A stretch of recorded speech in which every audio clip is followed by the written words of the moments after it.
Morning. Good morning. Welcome to the R&B Talk on a Thursday. My name is Steve Gooseby. Got my guests in the studio, Eric Jones. Welcome back. Good morning. Thanks for having me. It's all about relationships today. And also with us for the first time, the beautiful one and only, the number one around the way girl. What's her name, E? Phoenix Fire. Let's welcome Phoenix Fire to the stage, y'all. Good morning, lady. Good morning, everybody. How are you guys? Good. We good. Good to see you. We got a lot to talk about. You know, what's funny is, a couple of days ago, folks, we got together on the phone, and the conversation was only supposed to be about maybe 20 or 30 minutes. We was on the phone for like over 2 hours. Easy. Talking about relationships. And it was a great conversation. We want to share a lot of that with y'all this morning. And to start off, Phoenix, I just want to say to you, right, as far as the around the way girl goes, I love me around the way girl. I really do. I love the around the way girl. But I've had some issues with some of these around the way girls, man. One of them, confirmation. Confirmation. Like, damn, don't say it, Goose. Yeah. Toxicity has been a problem. Not being mentally prepared and thoughtful and ready for a relationship. So I just let's talk about some of those things. And there's a lot of things we're gonna cover, but there's so much we're not gonna be able to get to everything. So let's just start out. Right. If we can start out, let's start out with that. Well, number one, yes, I am your number one around the way girl, Phoenix Fire. But my being around the way is, almost like what LL Cool J said. You're around the way. You're like the neighborhood Jew. Right. While the homeboys sweat you, so you crazy cool. And I pride myself on being relatable, being, cool, collected, understanding men, being raised by a wonderful father and having brothers. So I'm not familiar with like the toxicity and that type of stuff, being an around the way girl. I think there's a lot of beautiful, successful, supportive around the way girls. And it's unfortunate that you've had to experience that trauma. Oh wow! I like how trauma. she put that on. I like how she put that on there. What are your thoughts on it, E? I mean, I can agree with what Phoenix said. I mean, you do have some girls from around the way that are very successful. Right. I grew up with quite a few of them. In Mattapan, growing up on Hollingsworth Street in Mattapan. Some of I like on my street. I mean, there were a few of the girls that were like really smart, like from elementary school, junior high school, into high school. And I knew that they were going to be very successful just because of the way that they carried themselves, the family structure that they came from. They grew up in a home with a mother and father. So the household was very structured. So I knew that those young ladies were going to go far. So, to Phoenix's point, in regards to the round the way girl, there are some that are successful, but there are some, as you stated just moments ago, that are just wicked. And I don't mean to generalize it being around the way girls. It's just people right when it comes to relationships. Yeah. But because she's an around the way girl, I had to say it like that. Yeah. But you know what? Let's really get things started right now. I want to play this clip. I want y'all to check it out. Yeah. I want the folks that are listening to check it out. And if you want to chime in, 617-238-7111. And then let's talk about it after this. Unpopular opinion. Being a man has to be one of the most difficult things in this world, because when I hear some of the requests that women have and how they can contradict themselves, I get confused. It's like, I don't need you to be too sensitive, but how dare you not share your feelings and your emotions with me? I need you to be a good leader, but understand that I won't be following you and I won't be listening to you, and you can't lead me anywhere. But be a good leader. Be strong and show a level of vulnerability, but not too much, because then strength and vulnerability cannot coexist together, because now I'm going to think that you weak. I want you to be truthful and honest, but not too truthful to where you telling me the truth about me, and now I gotta feel some type of way towards you because you're supposed to be on my side at all points and times. Read my mind, but don't you dare assume that you know what I'm thinking. Meet my needs, even though I'm not gonna tell you what my needs are all the time, but I expect for you to just know somehow. Be financially stable, but make sure you have a whole bunch of time, even though it takes time to make money. Now, when you hear some of these requests out loud and you see how they contradict themselves, don't it sound silly? I can relate to some of that. I think a lot of that is true. All in all, in my opinion, I think to have a lot of that, that disturbs a man. I know with me, that's part of disturbing my peace. I don't like all of that. Yeah. You know what I mean? I got enough on my mind. Now I gotta tiptoe and watch what I do and watch what I say just to try and make things right. What do you think, Phoenix? I think that is from women who are not necessarily self-aware. We say we want a lot of things. There's a few things that go into that. We say we want a man with all those things, mind readers, everything that she said, and then we go against that. I think as well that is self-sabotaging. And I also believe that those women are not qualified to even request the type of things that they think they want, because they're not those type of women to be able to maneuver through those wonderful qualities that they desire so much in a man. Yeah, okay. E? I would have to say, I mean, I've definitely experienced some of what, the young lady talked about on that clip, because, I'm just like yourself, Steve. I'm someone who hustles, I grind, so on and so forth, because I'm looking to achieve a certain goal. And sometimes, when it comes down to spending time with your woman, or just, some women in general, they feel like, oh, you're just working too much and you're not really spending, quality time with me, or whatever the case might be. But, for the most part, we know how to balance that out and spend time with our lady, but also get on our grind to try to get to the goal that we're trying to reach. So I think oftentimes it's a very selfish thing to say, that a man is working too much, especially if he's trying to reach an end goal that's going to benefit him and his partner. It's like, you have to be able to give him enough grace to be able to move and navigate through that, because he's not just working for himself, he's working for both of you. You know what I mean? And you might not even know what that man's circumstances might be. He might be paying child support, right? But he has to do all these extra things to be able to keep up with the lifestyle that he wants to have with you, being his woman. Right. To be able to take you on trips, take you out to eat, buy you nice things, and so on and so forth.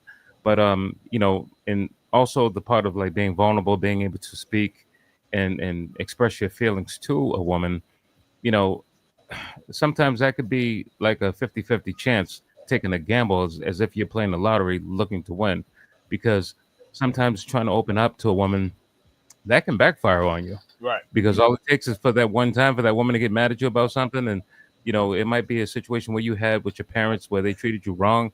Oh, this is why you act the way that you act, because the way that your upbringing, your mother and father didn't treat you right, so you just feel as though you could talk to people any old kind of way, and so on and so forth. So trying to be vulnerable and open up, I mean, there's just so many different layers to this thing, because you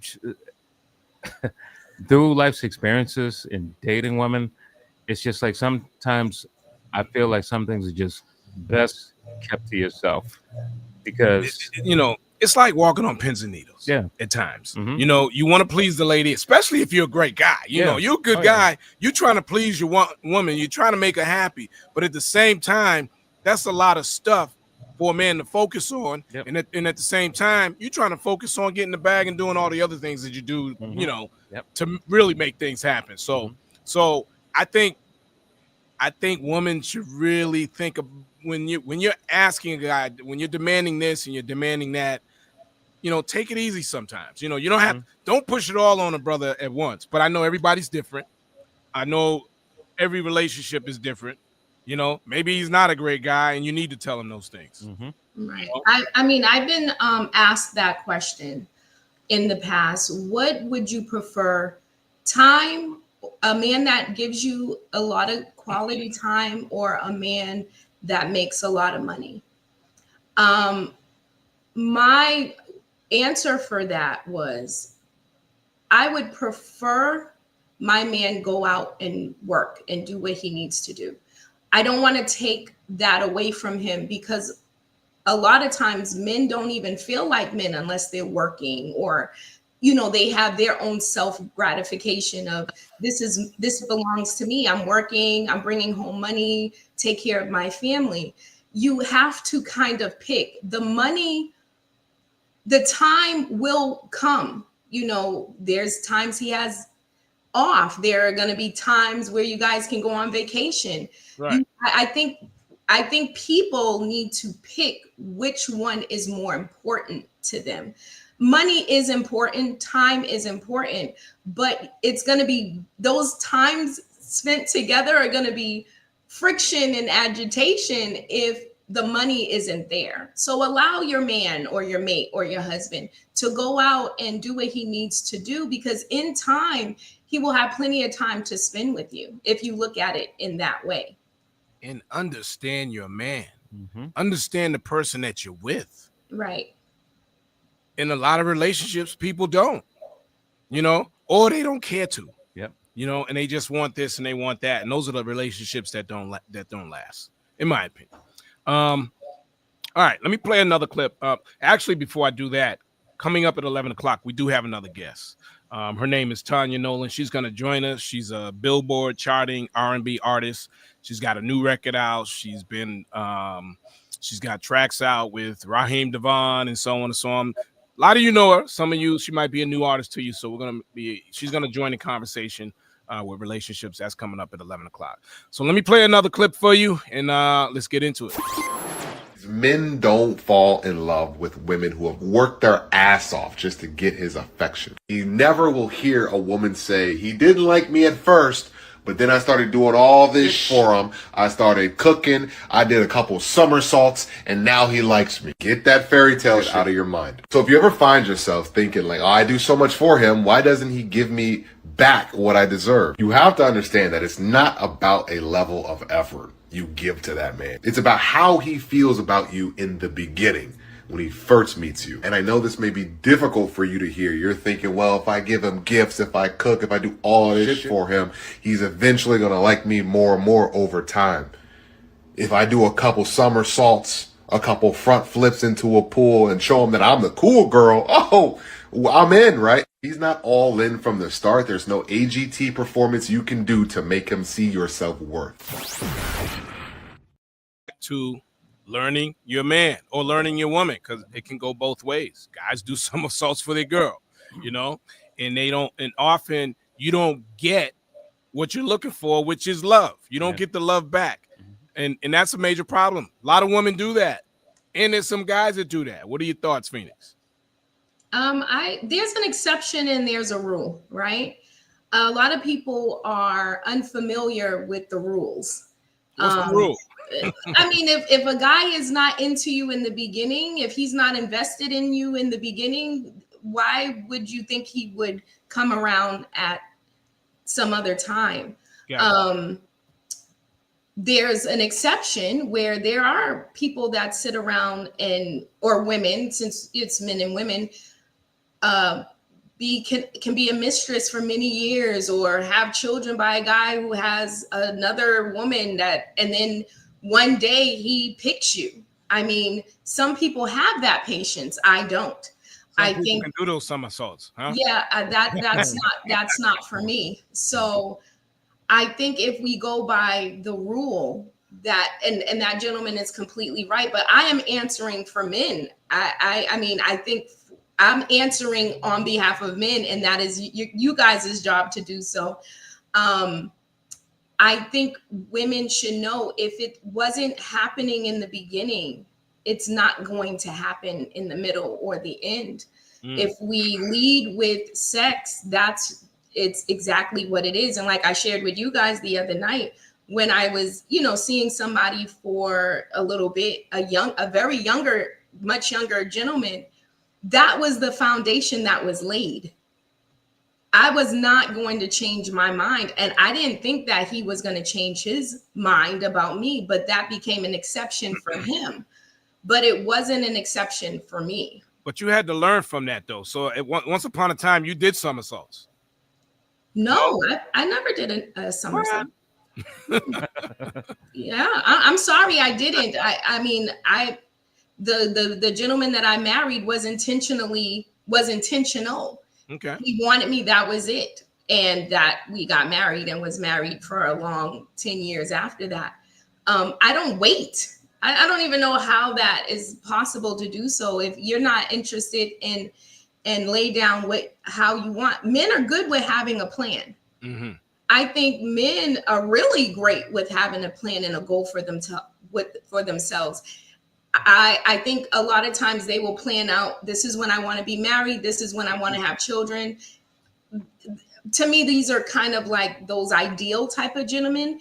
It doesn't matter what woman is there when he gets there. If there's one there that he bumps into on his way up, that will be the one. And I think when you think of that, you know that sometimes it's just the right timing, when you meet the right person at the right time type of thing. So why would I wait? I wouldn't do that for someone who is not intentional about me in the beginning. So somersaults I've never done, unfortunately. Okay. Fortunately. All right. She's one out of how many? I know. Yeah. All right, E. You done somersaults? Let me think. Come on, man. I think I might have a few times. I think we've all done it. Yeah, I think I've not Phoenix times. though. Phoenix. I ain't doing no somersaults. She came up the right way. Yeah. But yeah, talk to me about that, E. So I mean, there's been times where I might back in the days where it might have been like a female's attention I was trying to get. And at that time, that person really didn't see me. You know what I'm saying? Because I think back then the way that I felt about myself as well, I didn't really feel too good about myself. Like my confidence level wasn't up like that. Right. Back when I was in my I would say like mid teenage years, maybe early 20s, around there. But then there was there were times where I was trying to get certain females' attention or whatever, and it just didn't happen. But then as time went on, and I got in tune with myself and started loving myself more, and the tables turned. Now it's like the person that I was trying to do somersaults and cartwheels for, now they're trying to do it for me, but now I'm not even interested because I'm past you now. It's like, okay, I know who I am. I know what I bring to the table. It's funny how that happens. Yeah, I know what I bring. I know what I bring to the table. My confidence level is up now. Like, I'm not gonna say I'm the flyest dude out there, or whatever, but I know I like who Eric is. Yeah. So, well, let me say this. I don't do somersaults. I think naturally I just do good things. Yeah. I think I'm just natural Yeah. in doing what's good and doing what's right. Mhm. But in doing that, if I see you're not responding, I'm definitely going to pull back. Yeah. I'm definitely going to pull back. Or if I'm just not seeing what I believe,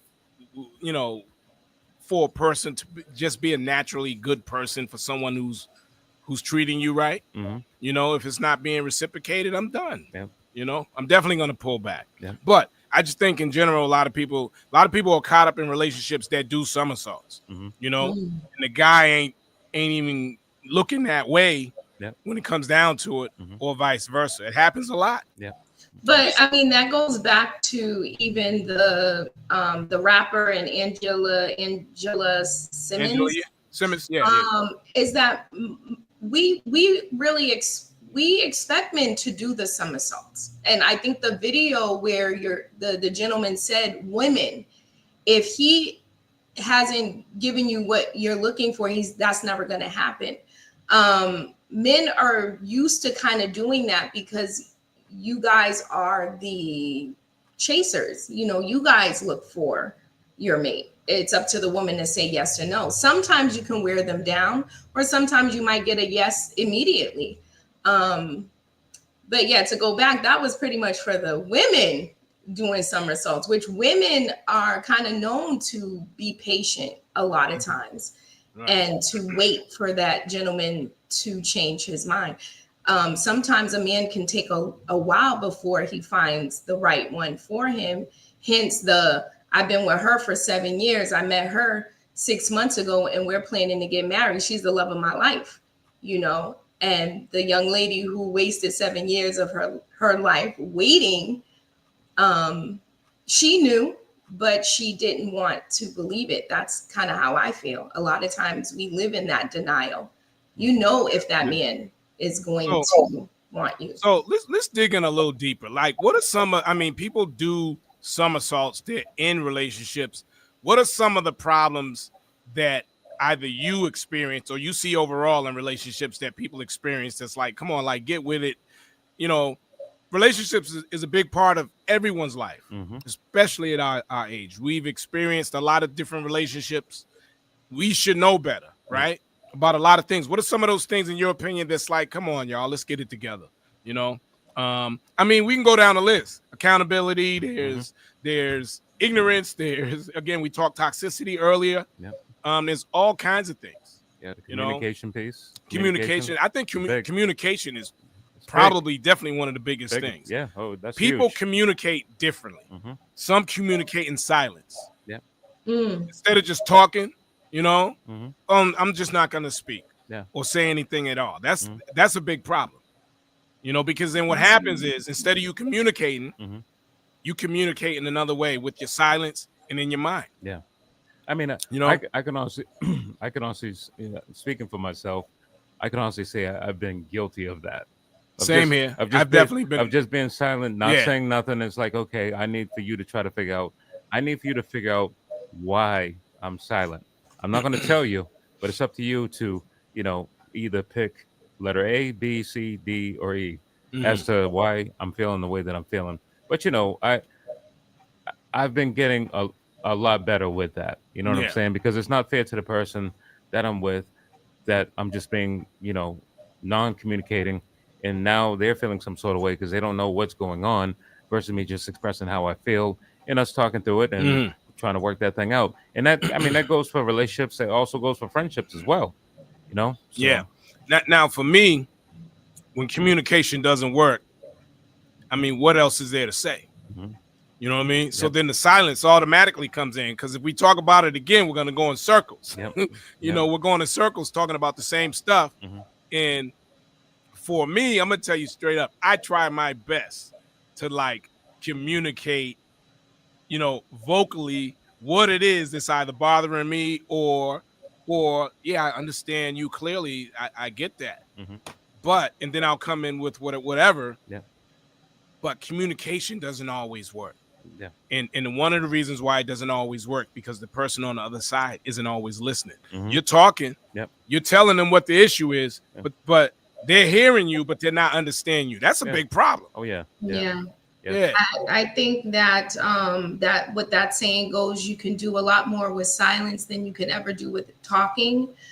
I also believe that the silence should only come after you've shared exactly your feelings. And I think before you get out what it is that you're feeling, you learn the tools on how to effectively communicate those feelings, how to effectively communicate your disappointments or what you're not getting from that person.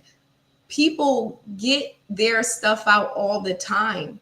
Some yell, some scream, some cry, and that person still might not get what you're trying to say. So when you learn those tools on how to communicate effectively, you might be heard, you might be understood, but then again, it's who you're sharing your feelings to also matters.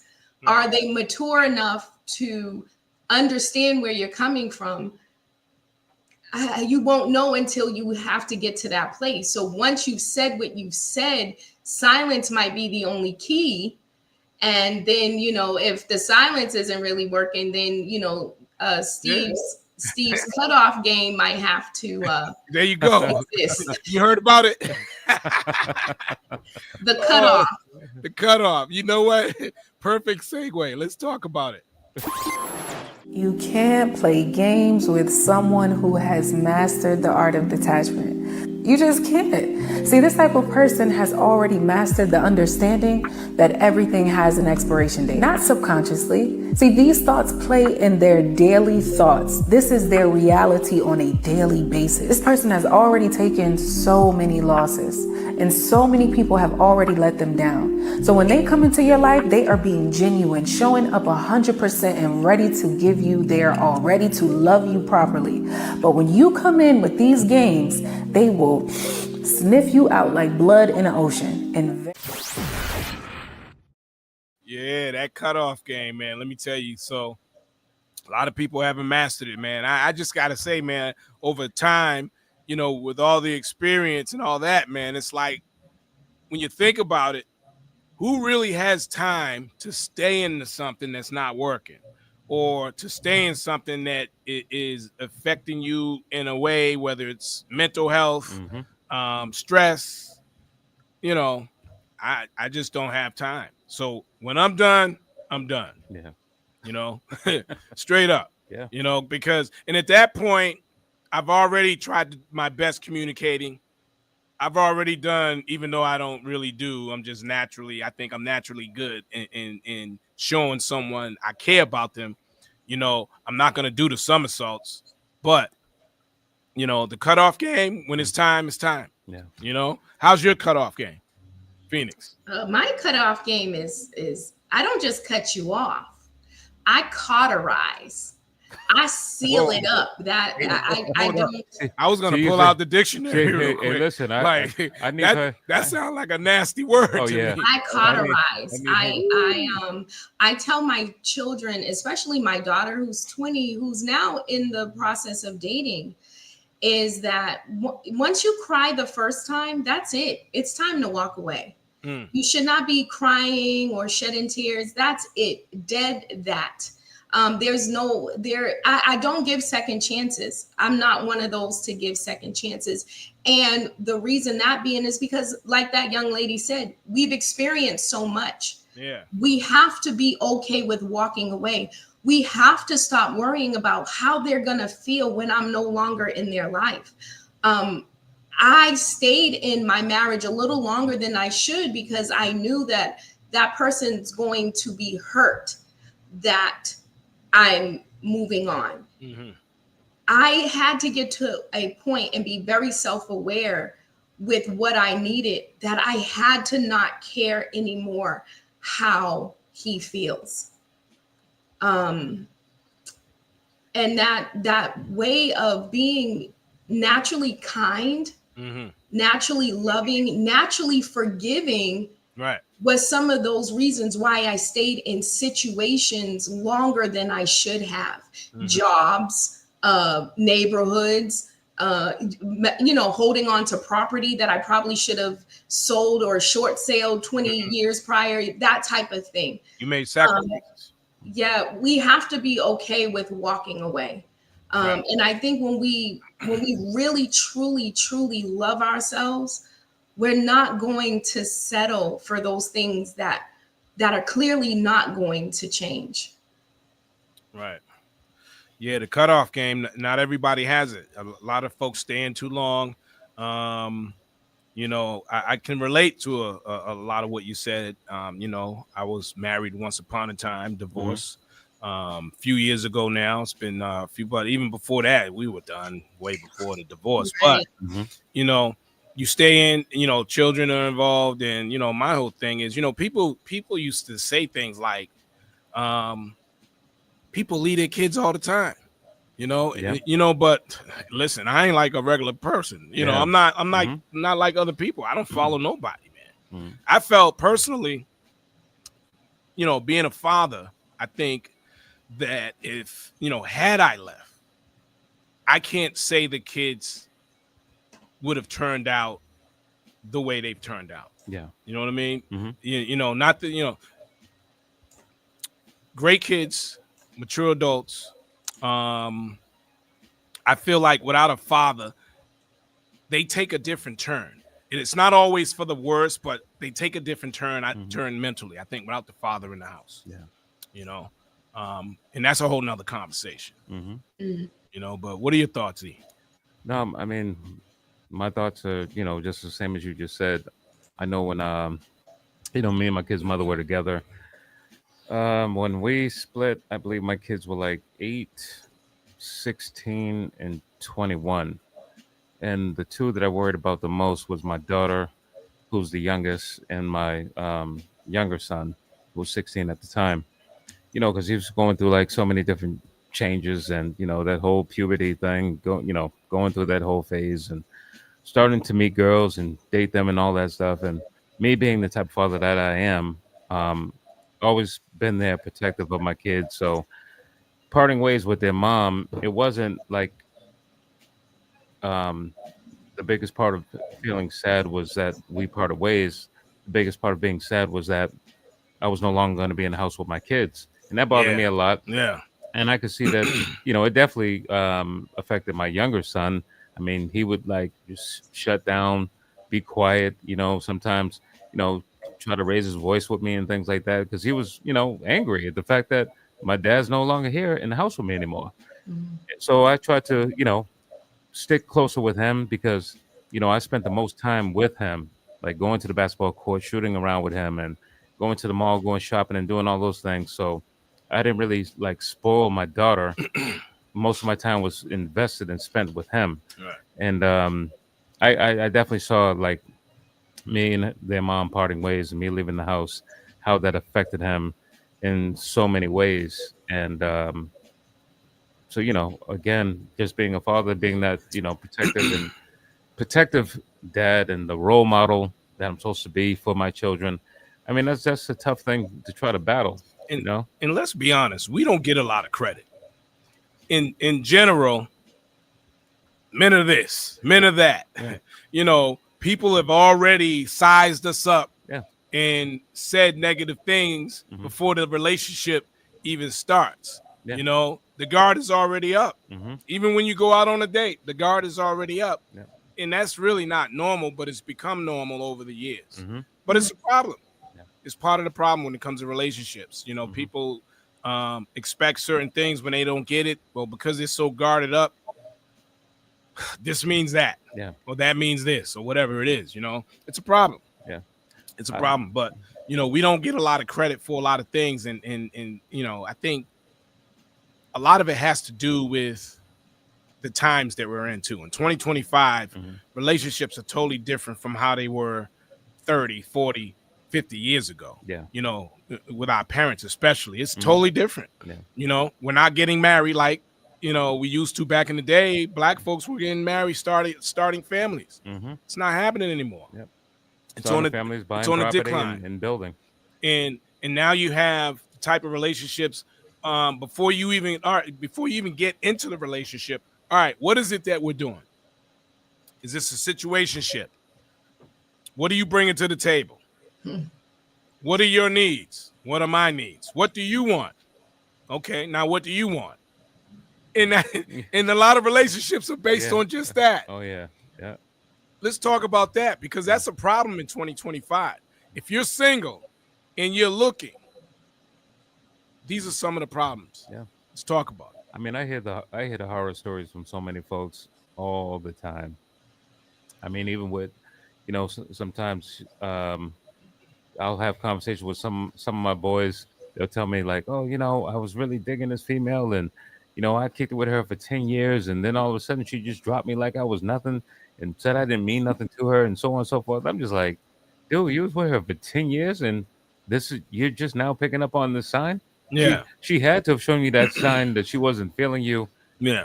early on, because if you stayed in for 10 years, you were just in that relationship blindsided because you really weren't paying attention to your partner.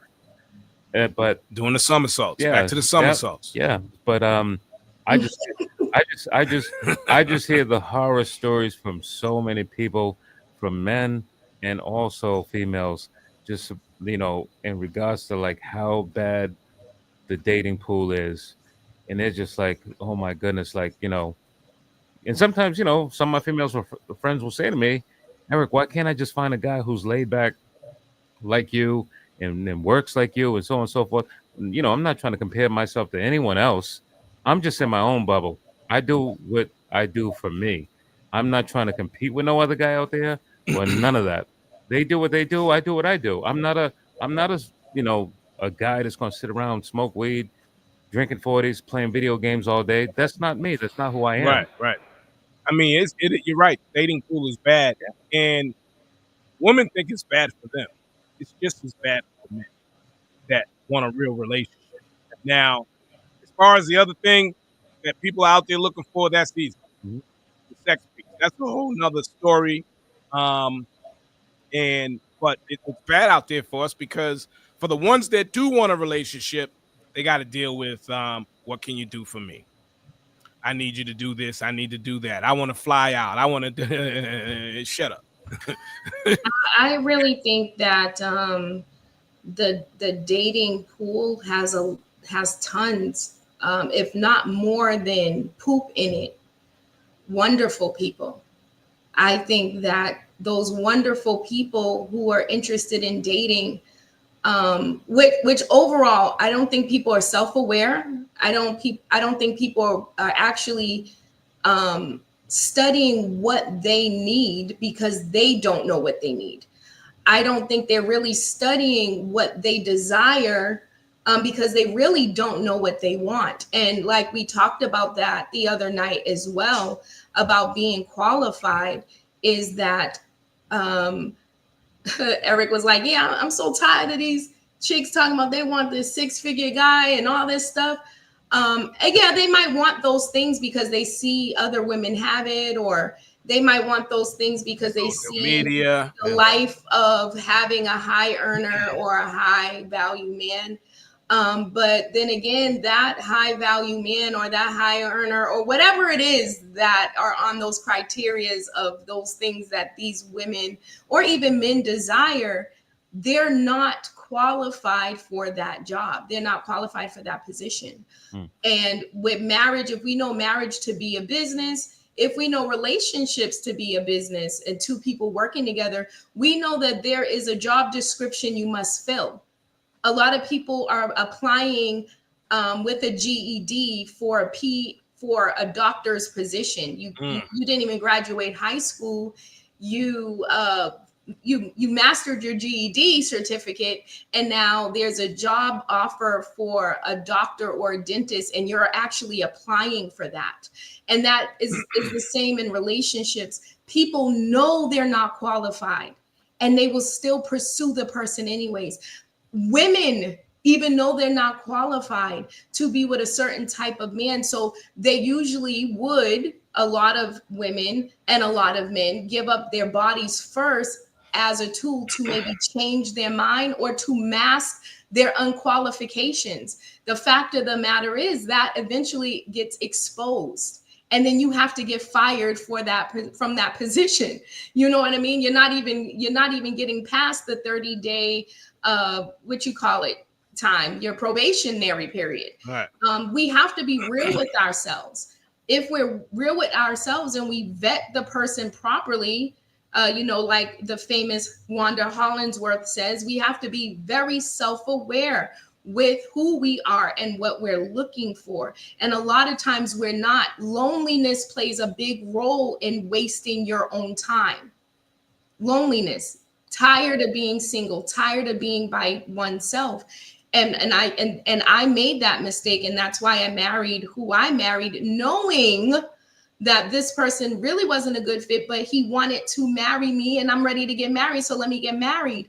And then after all the tears and the crying, you go back to the parent who raised you to be a woman, who raised you how to vet and what to look for. And then you have your father slap you in the face with, honey, you don't date where you're at, you date where you're going.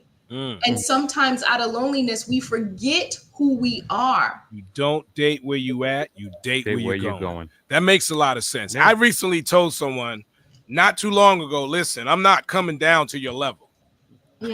I did, I'm like, look, I'm not coming down there.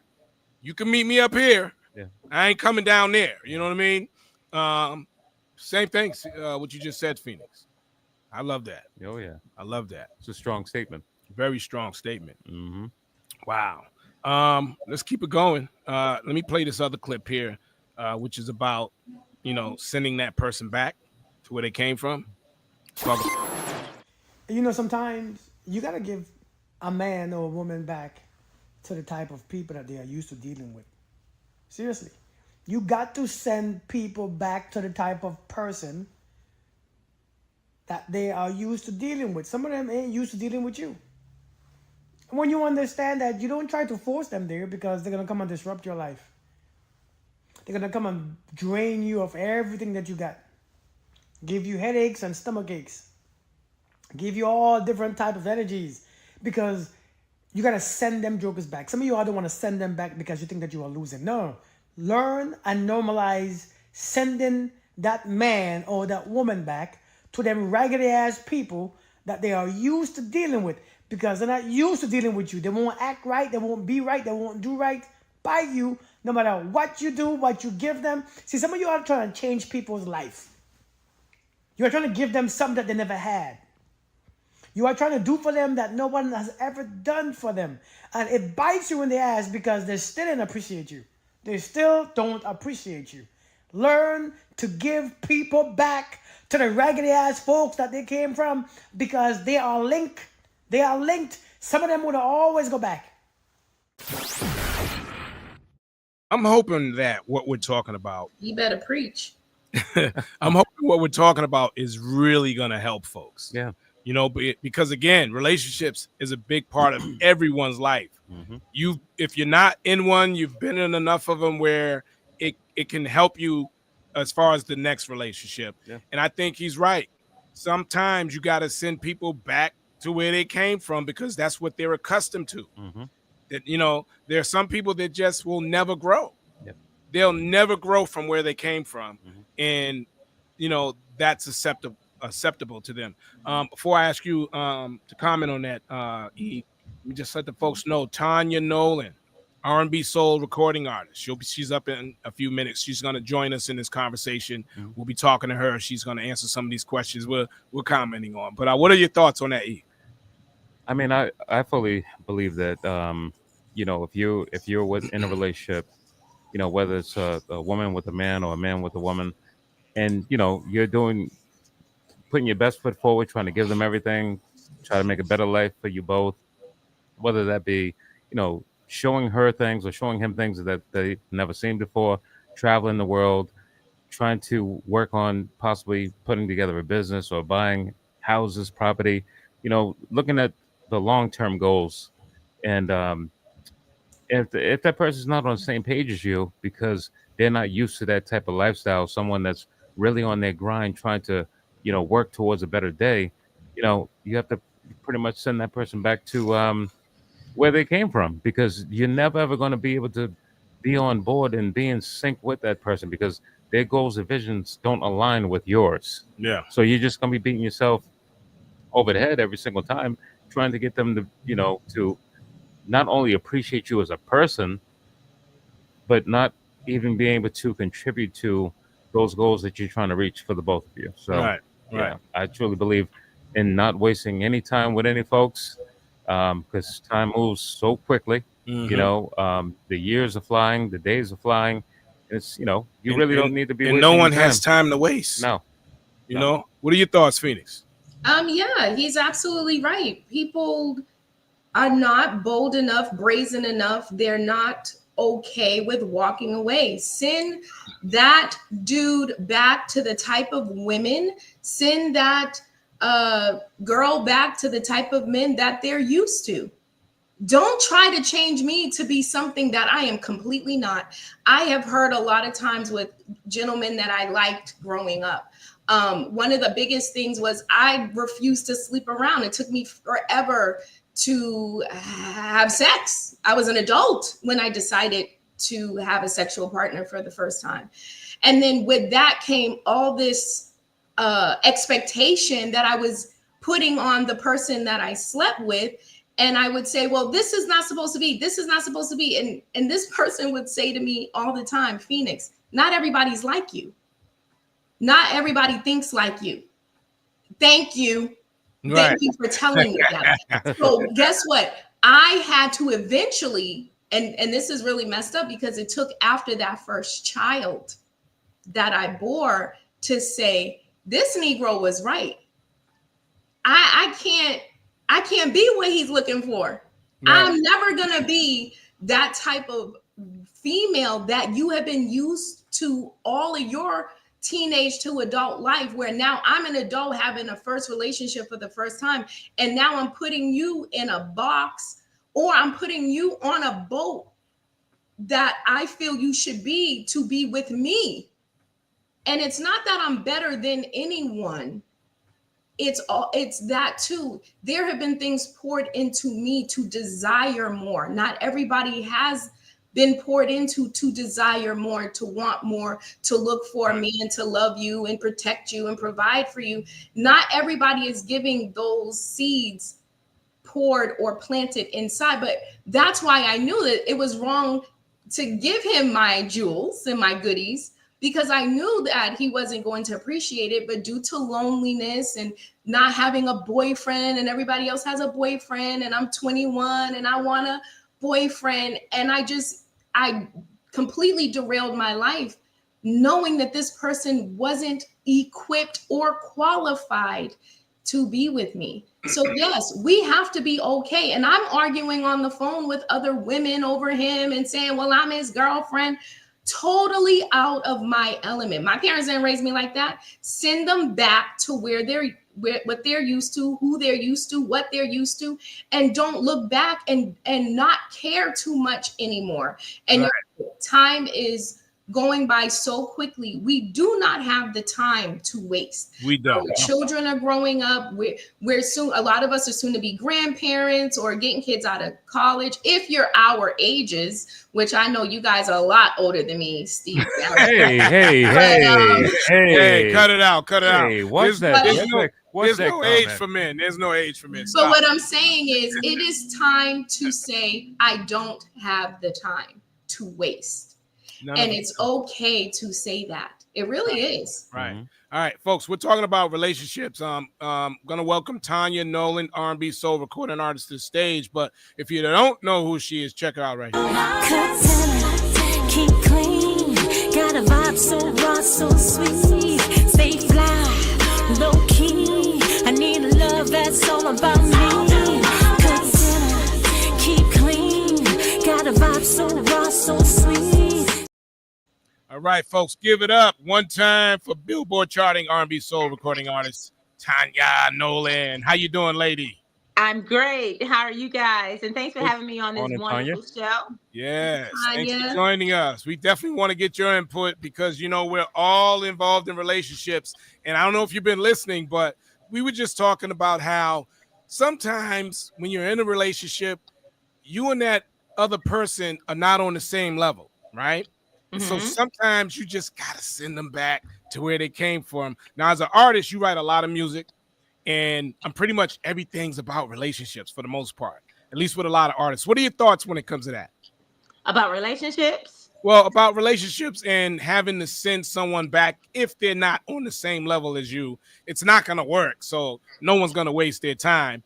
And, I know as a writer, you've probably written a lot of songs about love. Or just what are your thoughts, period, when it comes to relationships? Well, when it comes to that, we should evolve, and everyone don't. Someone is just comfortable with just being stagnant Right. and just being where they at in life.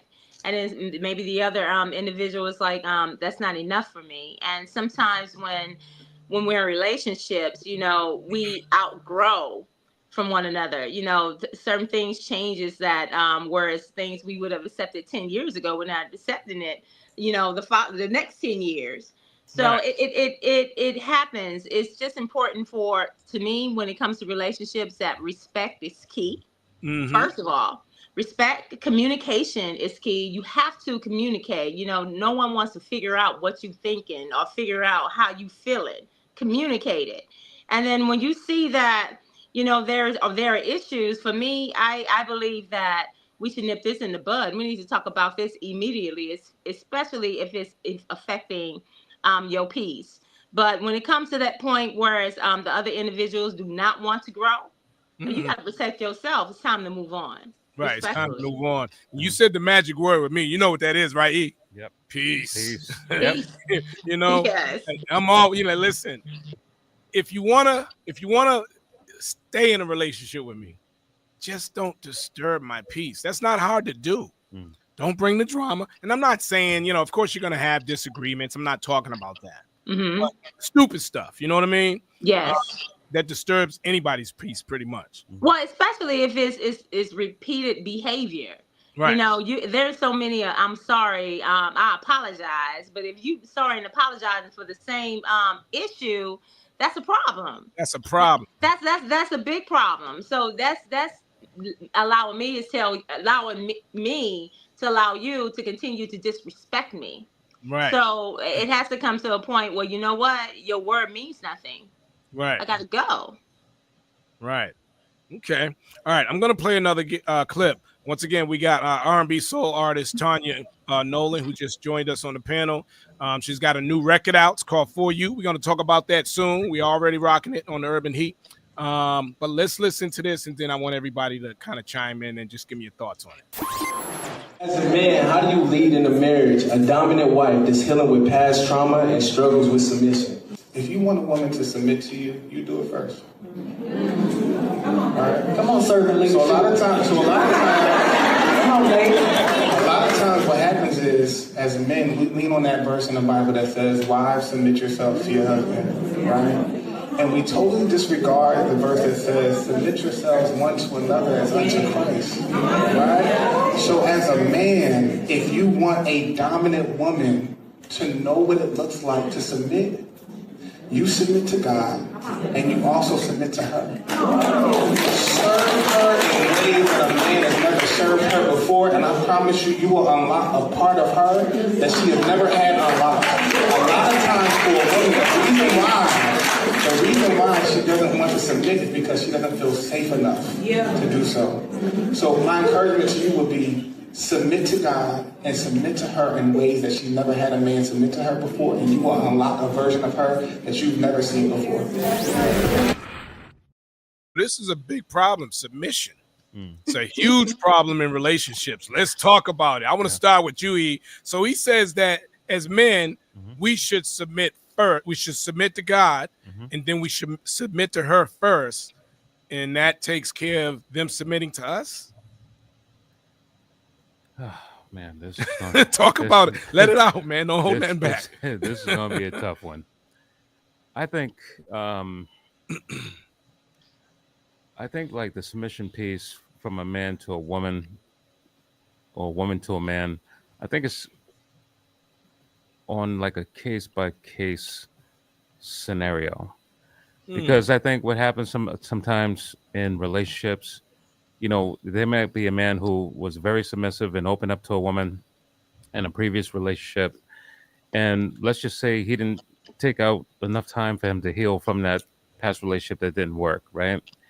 So entering into that new relationship, he's going to, especially if he moves quickly without healing himself or herself, they're not going to be that quick to open up, because they're going to, that wall is always going to be up like, okay, I know what happened in that past relationship when I opened up and I was submissive to the woman that I was with, or the woman saying, when I was submissive to that man, that backfired on me, because I thought that this was my partner that I could have a long-term relationship with, that I could trust in, for them to, for that man to lead the woman, or the man to feel safe enough, opening up to that lady. So I I just think it's on a case by case. It all really depends upon where that man's mindset is, or where the woman's mindset is at that particular time, Mhm. because past experiences pretty much dictate how the future relationships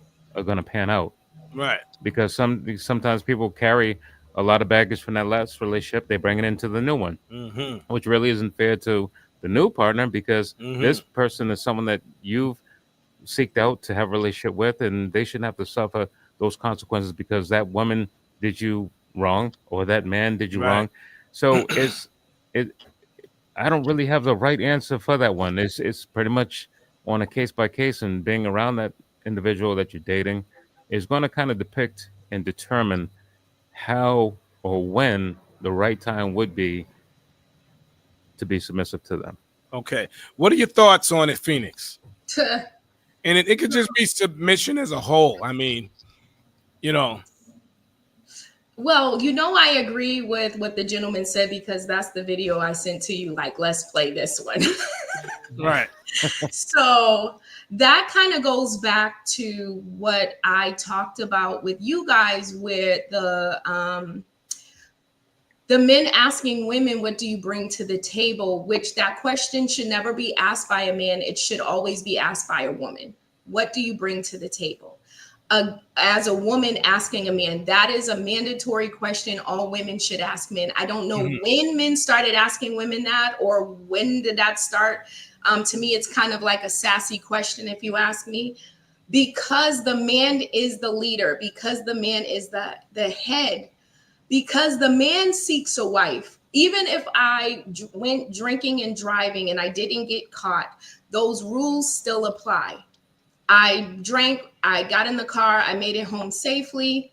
But when I get back in my car and go out the next night, those rules, those laws, those principles still Right. apply for government reasons. You guys all know I do like quoting scripture, and he said it to be true. What he said is, people forget that part prior to women submit to your husbands. The word says submit to one another. And the reason why husbands or men usually should submit first, just like the table that I have, that I want to know what you're bringing to my table, is because what you bring to me, I'm going to give back to you. You are my teacher. I am considered the weaker person between you and I. You the man, you protect me. I don't protect you. I don't care how many guns I have in my house. I am not going to put myself in a position to protect my man, only if I really need to, for whatever reasons that be. But overall, I am going to look for a man who is bold enough, who is committed enough to protect me. So it's not a Bonnie and Clyde situation. I don't, if we forgive quickly, I'm big on forgiveness. So if you forgive quickly, like I said, those rules, those principles, those laws still apply. Why would I leave a relationship where I submitted? And y'all know I did. I've shared that I submitted for 10 years to somebody who wasn't worth the crap on the bottom of my shoe, but I did it anyways because I was obedient to the word of God, right? It doesn't mean I'm going to be so upset with what I experienced that it would keep me from submitting to someone else. I forgave that person. I moved on, and I'm able to submit and love and be open and transparent and no walls up for the next man. Why would I make that next man pay for what I experienced in that prior relationship? Here's what I'm no good. I'm sorry. That's okay. Yeah. So I'm gonna keep this short. I don't think it matters who submits first, because at the end of the day, if you care about one another, if I care about you, I'm gonna naturally do what I normally do. To me, that's submission right there. So if the person is giving you their love and they're giving you their undivided heart and all the other things that come, to me, that's submission. Mm-hmm. She's cooking for you, she's doing the things that, whether you expect her to do or she's just doing them naturally, to me, that is submission. I don't think it matters who gives in first. That's love, Yep. if you ask me. Mm-hmm. You know, you agree with me, Tanya? Well, for me, somewhat, yes. But for me, submission in a relationship isn't about control. It's Right. about trust. So when you're with someone who truly values, respects, and protects you, submission becomes a natural response. It's not a forced role. Thank you. Yes. Now, go ahead. I mean, that's how I feel about it. You know, when it comes to me personally, just if I'm submitting to someone, I'm in love with someone, I'm committed to someone, and I've told myself in my mind, hey, this is the one. I mean, it's like I'm a want to. Naturally, Right. I'm a want to satisfy you. I'm a want to please you. I'm a want to, and whatever you need, I'm a want to make that happen for you. For me, Right. that's part of my love language, and that is submission. Now, you have a song. It's a new record. It's called For You. Yes. Does that have anything to do with submission? Absolutely. See how that works? Yeah. See how that works? Let me let the folks hear a little bit of the song real quick before we get into some more. Tell you that I want you, always be here for you. You love it when I put no one before you. You know that I adore you. My heart only beats for you. The world is nothing without you. What is love if you are not around? What is love if I can't touch you when I want you? Let me free your mind. I can't touch you when I want to. See, that's a problem in relationships. That's deep. Like that right there was deep. You got a lot in that song right there. I can't touch you when I want to. Man, that's a problem. Yeah. That's Oh, a yeah. problem. You know, see how things fall into place here? Wow. What made you write that song right there? That's exactly how I felt. I wrote every single word in that song. It came out so easily. It's easy. That's how I feel. Right. Honestly, 100%. I'm sorry, you faded out just a little bit. Say that again.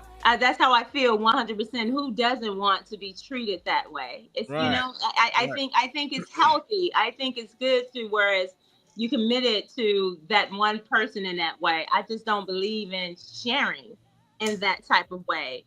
In my mind, it's like one is enough for me, and that by that one person being enough for me, it makes it extra special because I'm like I'm only giving myself to you. Right. Mm-hmm. Wow. And all the words are in that song. You know, Right. when you have someone that has your back when forces are against you, whereas there's no judgment, whereas you can tell your deepest and darkest secrets and feel safe that it's not going anywhere. That's a special kind of love. Right. Right. Right. That is a special kind of love. Now, that's a new album you have coming out, or is that It is out. That just came out Monday. It's a Oh, okay. single. All right, so folks can get it on all platforms. Yeah, absolutely. All platforms. It's ready. That's dope. That's dope. Relationships. Congratulations. And, you know, that's like what I said, man. A lot of artists, when you're writing music, you're talking about relationships. Yeah. Yes. Most music is about relationships. So let's get into another aspect here. Let's talk about accountability. I'm gonna play another clip for you, and let's get into it. Unpopular opinion. A lot of women weaponize emotions to negate accountability. Accountability seems like such a big word to so many women already. They don't like to hear it. They definitely don't want to take that shit. So instead of taking accountability, what they'll do is they'll guilt trip you, use silent treatment, emotional outbursts, blaming, and avoidance, all to get you to do whatever they need you to do in those moments. And at that time, it's probably forget that they need to be taking accountability for something. And so inside of these relationships is actually emotional manipulation. And what it does is it creates trust issues, communication breakdowns inside of it with your man. Now, he don't want to have these deep conversations with you because he knows that this is what he's going to have to deal with. Looking at your reaction, Tanya, so I'm gonna let you go first. She's right. I mean, she's right. She's dead on. It's like once, you know, accountability, I mean, it's everything. I mean, think about this. When it comes to, especially when it comes to relationship, love isn't just about feelings. And you know, it's about actions, honesty, and just being willing to own your part. You know, I've just grown up. I'm a grown woman, and I've just learned that real growth happens when both people can say, this is where I went wrong, and actually do the work to fix it. And so in my song, it expresses that love without accountability doesn't last. And if we can't take responsibility for how we show up, then the relationship won't thrive. And I'm just in a place where I want a mature love, the kind that holds space and that actually tells the truth. Whereas no one can come up to you and say A, B, C, D, and E, and you take that within because you know me. And I'm saying in a negative type of way. It's just she was dead on. Mhm. What are your thoughts, Phoenix? Yeah, emotional manipulation is real. Um, we learn it young, especially women. We learn it a lot of times with the male figures in our lives, the crying, "Daddy, I want that," or "Uncle," or "Tio," whatever.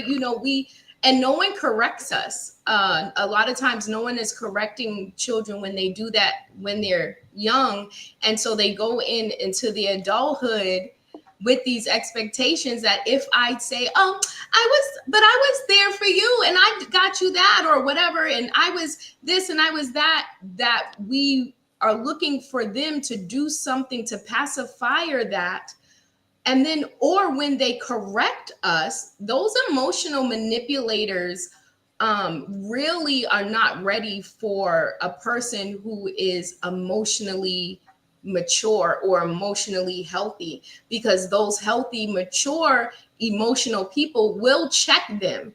And most of the times they're not accountable, or because they've been so used to not being held accountable for that form of manipulation. Being accountable is key. Not using emotions to break somebody for your will is, it's definitely not right. So yeah, accountability needs, those discussions of accountability needs to be way more often than just the war against men and women. We need to just teach people how to be accountable in every aspects of their life. Right. Take responsibility for your actions. Don't run away from it. That's one of the biggest problems in a lot of relationships. People don't want to take accountability for their actions. Nope. Manipulation at its Right. finest. Right. Right. No doubt. E, what are your thoughts, man? Yeah, I mean, I truly feel like it's definitely a manipulation piece, not taking accountability for something that you've done wrong. And I mean, and sometimes I feel like in relationships, the words that come out are like you're insecure or you're jealous or you feeling some sort of way about that partner that you're with, all because you want them to take accountability. I don't see anything wrong with you just saying, like, listen, this is what happened. I understand your point. We're gonna move, try to move forward in a positive way and fix this issue or whatever. Because just glazing over the situation and just moving on and not even really listening to the person that you're with, like you're not taking their emotions uh, into account, Right. and you're not feeling empathetic towards that person as to how they are feeling in that very moment.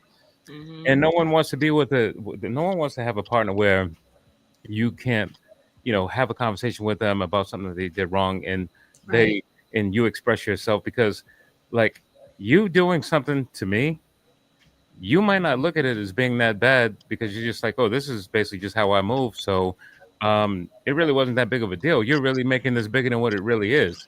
But the way that I feel about it, I could feel as though that is very wrong. Right. So if you take accountability for your actions, then I'm going to say, okay, well, you know what?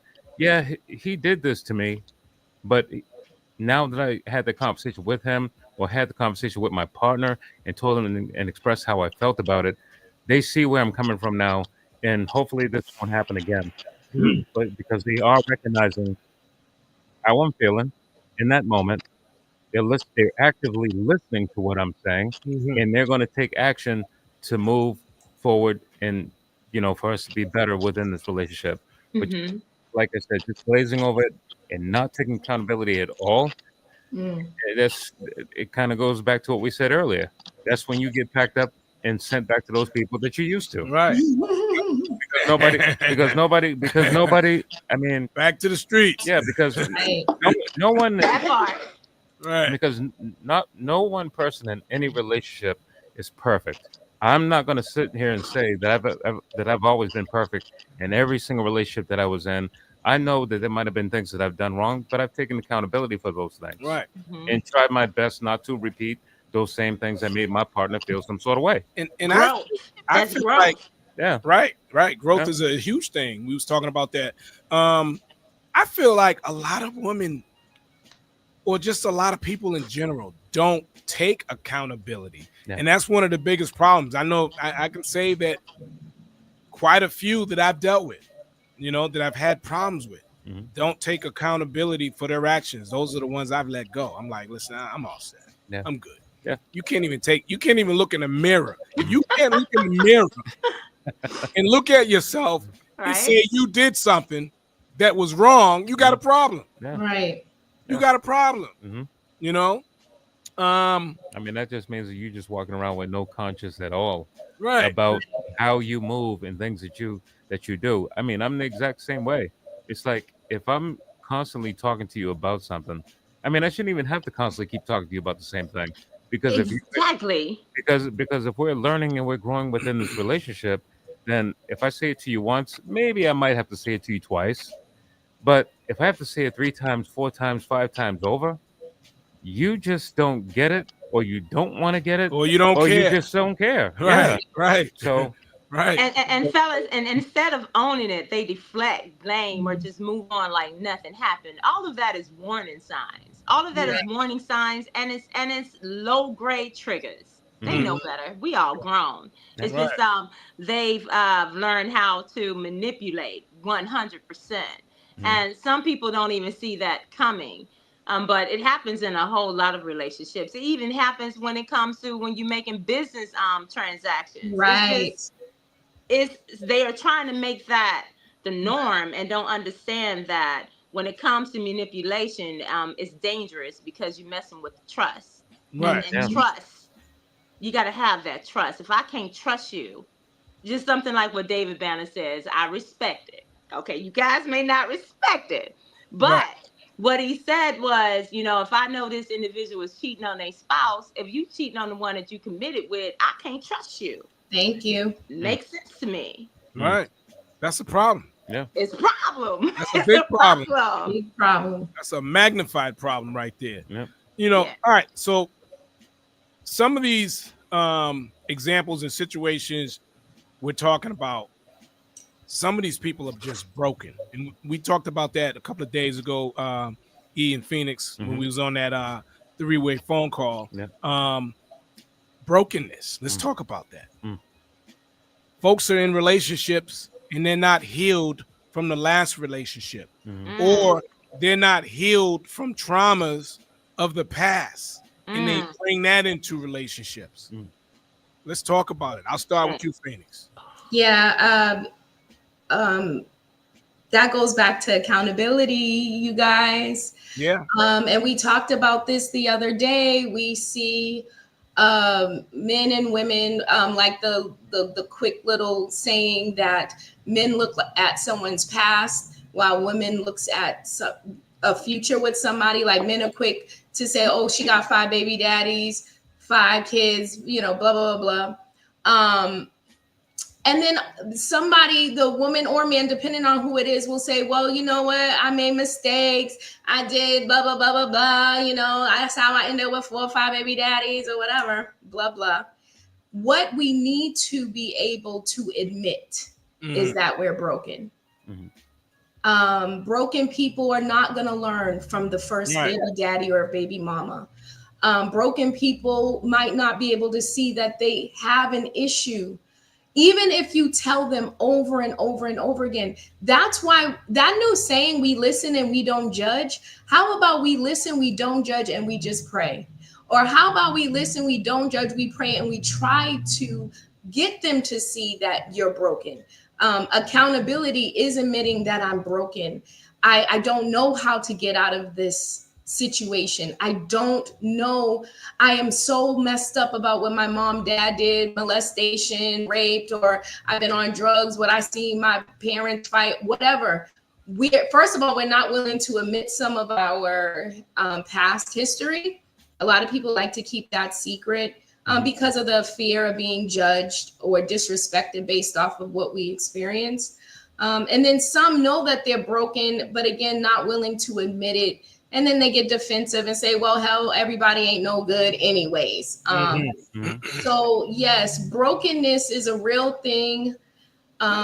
People need to admit that they are broken. And I know there's areas in my life where I have been broken, questioning why I settled for the gentleman that I settled for, probably a great guy for somebody else.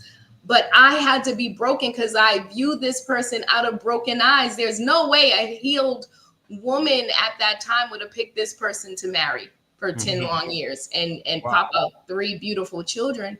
But it is what it is. At that point in my life, I was broken.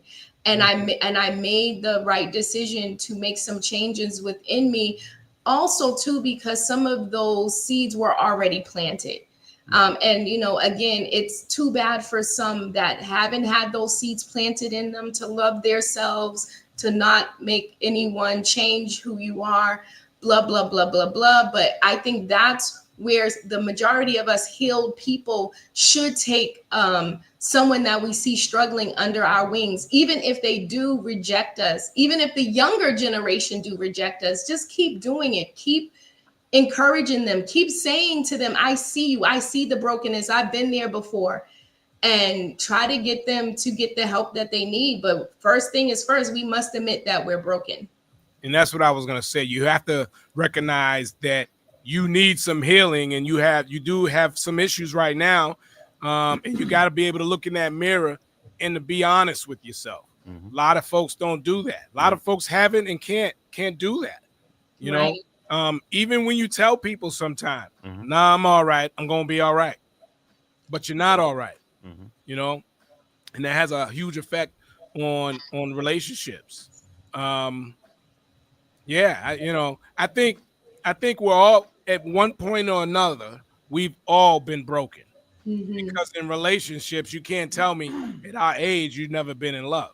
If you've been in love and you're no longer with that person, or the heart got you've been broken at some point in that relationship. So, again, not a lot of folks can look in that mirror and say, listen, I'm a better person. Me personally, I feel like I am a better person than I was yesterday, last year, and so on and so on. Which is why my cutoff game is so strong. I don't tolerate what I used to tolerate. Straight up. Yeah. I just don't. Huh? You got proof? Listen, I'm good. As a matter of fact, I'll be right back. You'll never see me again. Right. But what are your thoughts on it, Tanya? You gotta face your pain, and heal. And a lot of times when I'm speaking from a woman's point of view, my point of view, I'm not trying to raise nobody. I'm too grown for that. Right. I understand that, I have compassion. We all have been through some things, including myself. But when it's toxic, really, really toxic, because you have not dealt with your issues that just broke your heart. It's like you tend to put that on the individual in the next relationship. And once again, that comes with communication. Be upfront and be honest. Say, hey, I like you. I would love to get to know you better. But, I got some work to do on myself. But, hey, I would like to kick it with you, every once in a while. Right. Just communicate. But far as getting in a deep, deep relationship and you know that you are broken and you claim that you love that individual, if you really love that individual, you're going to fix yourself. And then when you fix yourself or deal with what you're going through, get back with that individual if they are available, if you guys know what I mean. Right. Because no one wants to be that punching bag. Nobody.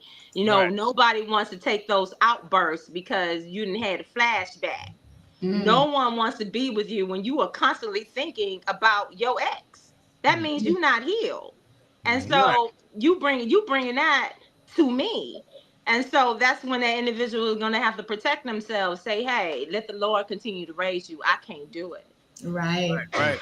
And and I know we kind of talked about it a little bit, but how does one heal today in 2025? They move from one relationship To and another. they jump right into another.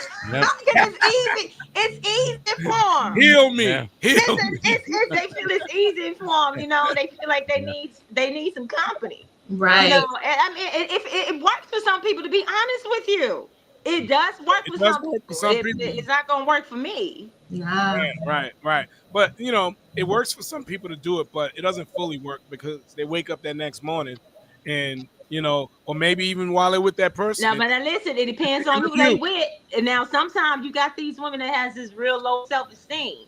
And I'm not talking about all men, but a lot of men want that. They with that low self-esteem, and because the only thing they have to do every once in a while is tell them they pretty when they know they face with the camera. Mm. I'm just being real with you. Right. Right. What do you think, E? I mean, I truly feel, and I'm just speaking from my own experience.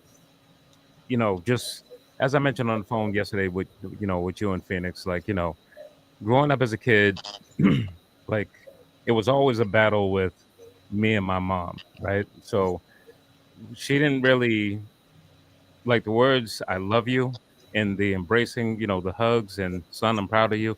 Like I didn't really hear none of that stuff come from my mother Right. because there was a lot of issues between her and my dad.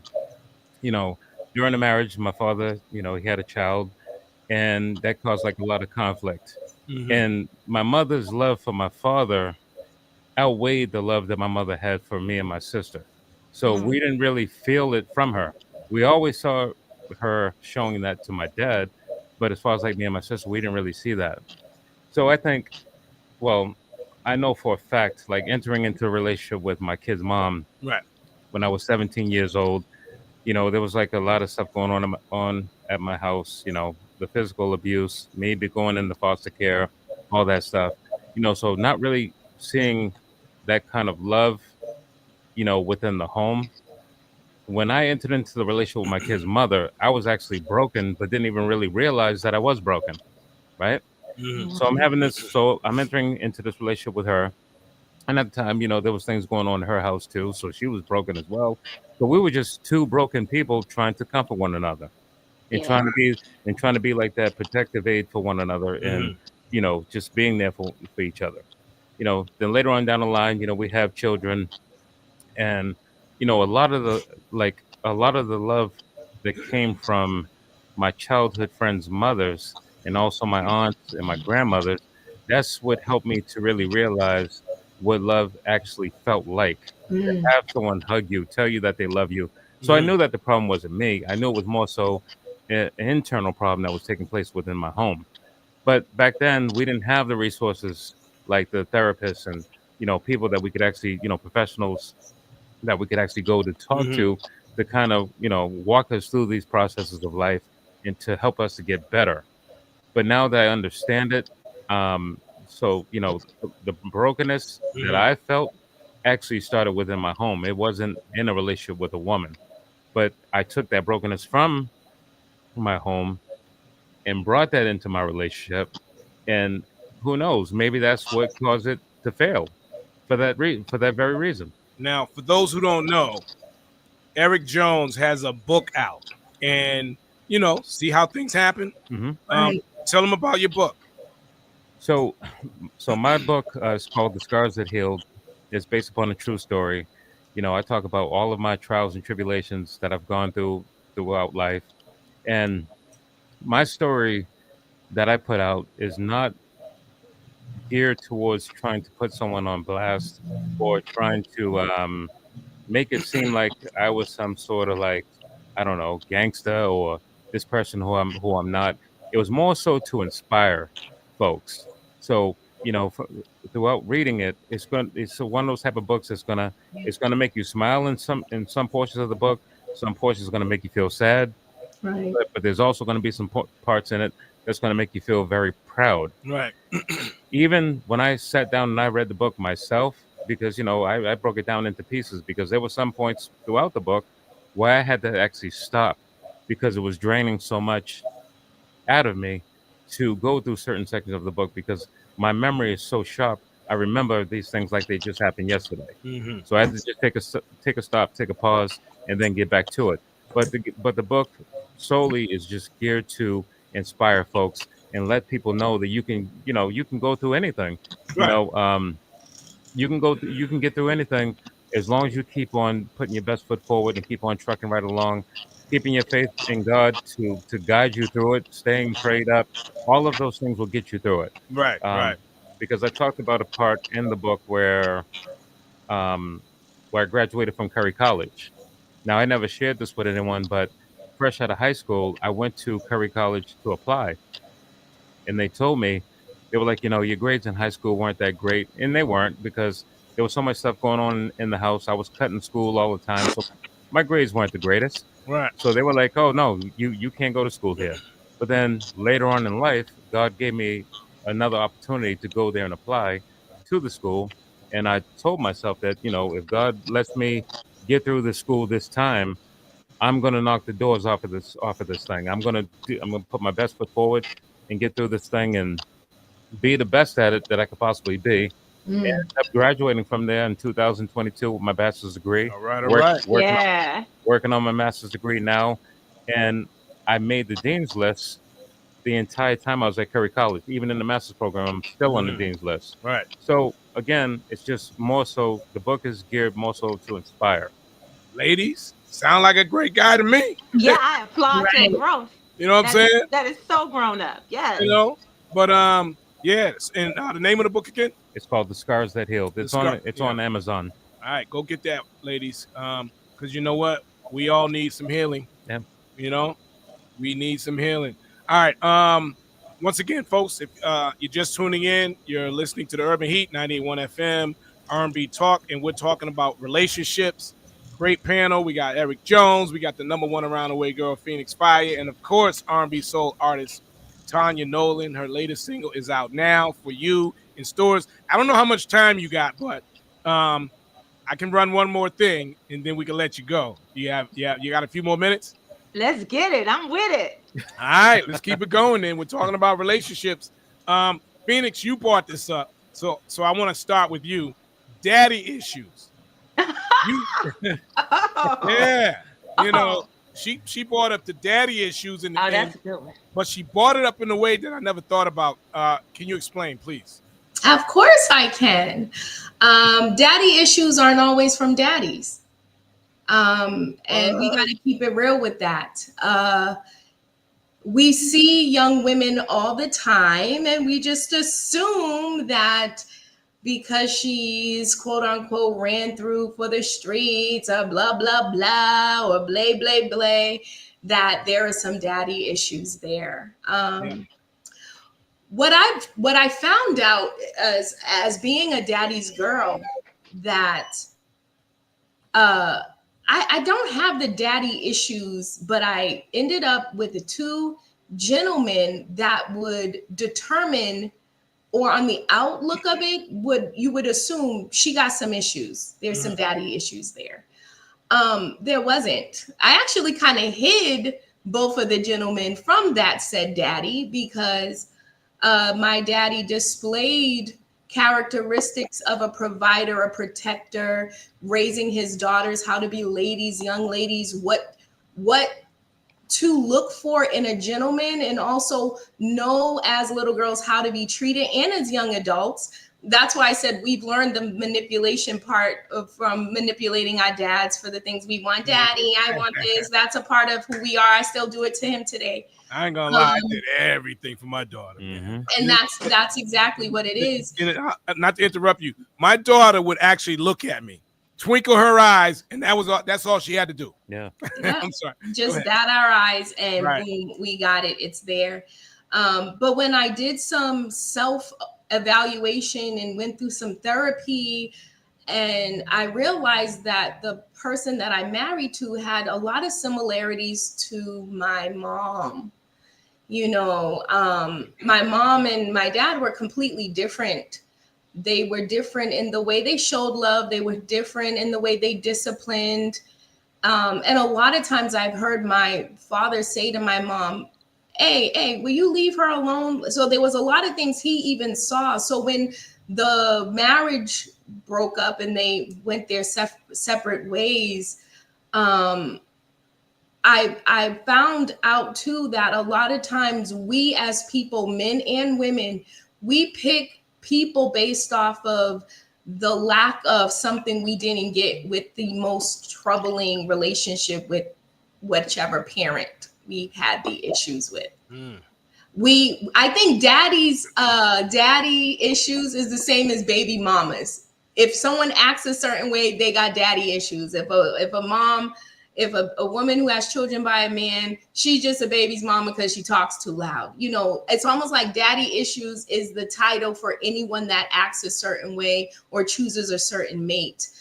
Then we need to use the same term for everybody, because the daddy issues are not always from the daddy. A lot of us are raised by very hurt and broken mothers, very envious or jealous mothers, very insecure, low self-esteem mothers, and those things are planted into a lot of these people growing up, and then you choose these people that are almost the replica with the parent you have the most issues with. Right. Self-awareness is very important. Learning yourself, learning those triggers and those traumas and what you've experienced growing up, because sometimes a kid can be better off without a dad. There's a lot of people raised without fathers and are wonderful, excellent, very emotionally mature. There's a lot of people raised without mothers who have the same thing. They're great people. They were raised with love and so forth and so on. And even if they weren't, they did the work to get the healing.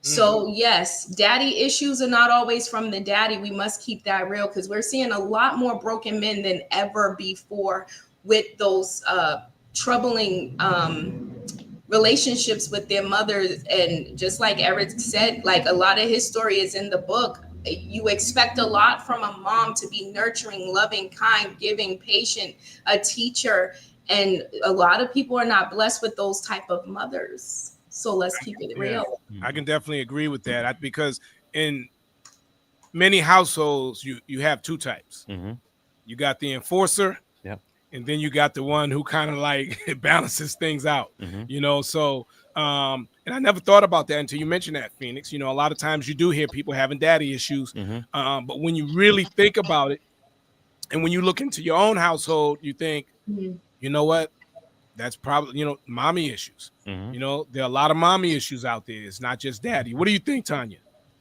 Oh yes. For me, at one point it was mommy and daddy issues. Like my dad passed at the age of 39. So, and even when my dad was around, he was an awesome man, but he didn't get loved properly in his household. Right. He had between, I think, about 12 siblings, and at an early age, my dad had to bring in some money, to assist in paying bills. Just it depends, about the environment and all of that. So I had those daddy issues when it comes to when I was dating men at that time, and when it comes to being told, I love you, it's like when it came to the hugs, it's like it just didn't, it didn't feel like, is this real? Because I didn't get the I love yous in my household. Maybe I maybe heard it every once in a while. So even when it came to when I was in relationships, I was a problem. Because of that. So I had to learn and I had to grow from that, because when I did finally allow myself to love, I had to accept it. I ended up with someone that I know that loves me unconditionally. But I had to test it out. It was just warped. I remember this. She didn't curse, no curse words, and I have a potty mouth, and I just did not get it. And I'm like, before I get even deep into this, I actually kicked her out the bed. Boom, out the bed, and she finally cursed. She said, "Fuck Tanya." I mean, I just had to hear it. You know what I'm saying? That sounds crazy, but that comes from being in a not so got to be careful with my words. I'm not saying my parents didn't love me. Right. They loved me the best that they could, but obviously it wasn't enough for me. It wasn't, it wasn't 100. And so that came into a lot of my relationships. And I was a big problem. But fortunately for me, I outgrew it. I learned through just being in relationships that this ain't right. And if I'm constantly having the same situation, I had to look in the mirror and look at myself. And I asked God to help me fix this. I help me understand this. Where is this coming from? I had to reteach myself when it came to things that I was taught, because it just wasn't right. But they were only teaching me what they felt was right. So that's my take on that. That's my take. Daddy issues is real. I've had times where I broke out crying, just not knowing why, because I actually miss my daddy. And even when it comes to my mother, like, she is still alive, and I had to give my mother some grace. I had to give her some grace. I had to learn what grace was first before I gave her some grace, because I'm like, okay, my mom upbringing wasn't all the best either. And so it helped me understand why she do some of the things that she does. And I'm like, I'm gonna love my mom, and I'm gonna talk to her with this about this, but I give my mother grace, because I know Now, she means well. now, and that had an effect on relationships. It did. It's all in my music. I'm an open book. Yes, it did. I did not know how to love properly. I didn't know how to love myself Right. properly. It made no sense for me to feel comfortable saying to someone, I love you, simply because we was intimate. I had to understand the difference between lust and love. It's like I can go on and on and on with this, but it took a minute.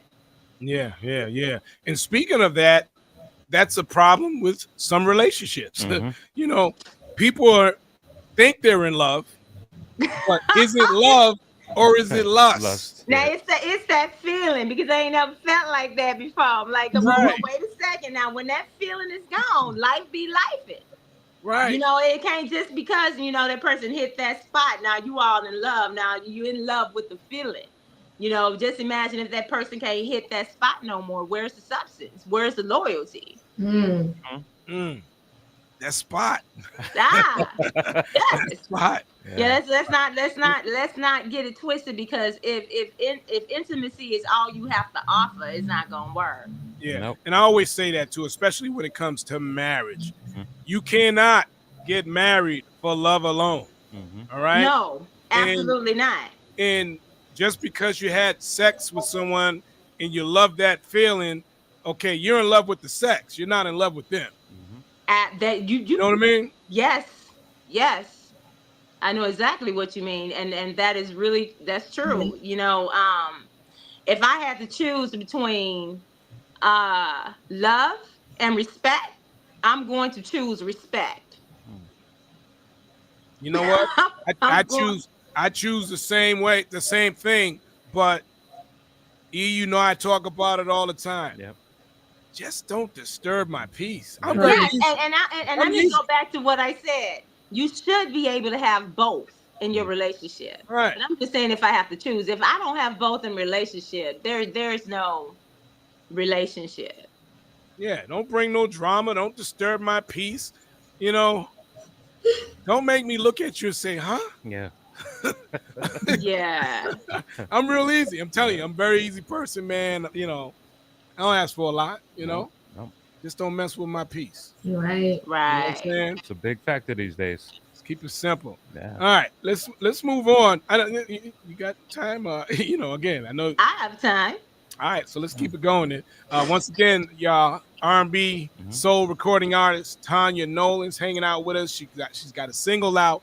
It's called For You. It's on all platforms, and I love that record you did with Raheem Devon, by the way. Oh yeah, that's my guy, the Love That's King. a beautiful record. Thank record. you. I don't know if you ever been to Boston. I know we got folks coming in and out of here over at City Winery all the time, but you ever come up this way, definitely hit us up. Yeah, Sure. and we got a whole project coming out 2026, and we also have another single coming out that we did.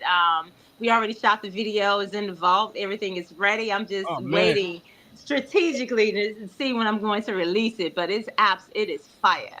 Well, it's a pleasure to have you. Thank you. I want to talk about first dates now. You know, again, you know, a lot of us out here looking.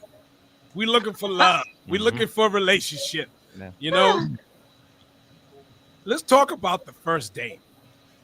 What is it in terms of importance? What are you looking for, E, in a first date? What determines in a first date whether you're going to get a second date or whether you're going to move forward? I mean, for me, it's the conversation piece is the biggest thing. It doesn't matter whether we're at a restaurant or we're just out just having drinks, because I want to get to know you as a person, and I'm going to reciprocate and do the same thing. I'm going to feed off the conversation based upon what your responses are to. Um, I mean, I don't really feel as though I should really ask you a whole bunch of questions because I think that starts to feel like an interview process. But just letting the conversation kind of flow, like, I mean, I could start off and say, well, this is what I do for work, or, I DJ. I'm also a licensed real estate agent, and so on and so forth. That gives you the opportunity to jump in and say, oh, wow, that's great. This is what I do. And then we just kind of build the conversation from there. But the biggest piece for me is just getting to know the person, making that eye contact with them, watching their body language, how they move. And because that's really going to depict whether or not it's going to determine whether or not there's going to be a second date. Don't start like jumping right in like, oh, how many girlfriends have you had before? You have any kids? Yeah, I have 3 kids. Are they all same baby mama? Like, I don't want to hear none of that stuff. We're not even at that point yet. Let's just have like that phase of just getting to know one another and see if this is something that's going to be compatible enough for us to go on to the second date. Right. For me, it's all about a vibe. It's all about the vibe. Yeah. I'm not going to have 1,000 questions other than the basic ones because you got to talk about something, right? Yeah. So how are you? How was your day? Mhm. Yeah. So what do you do? I want to know that. I got to know the basics. But in the end, it's all about a vibe. A good vibration, you're going to have a great conversation.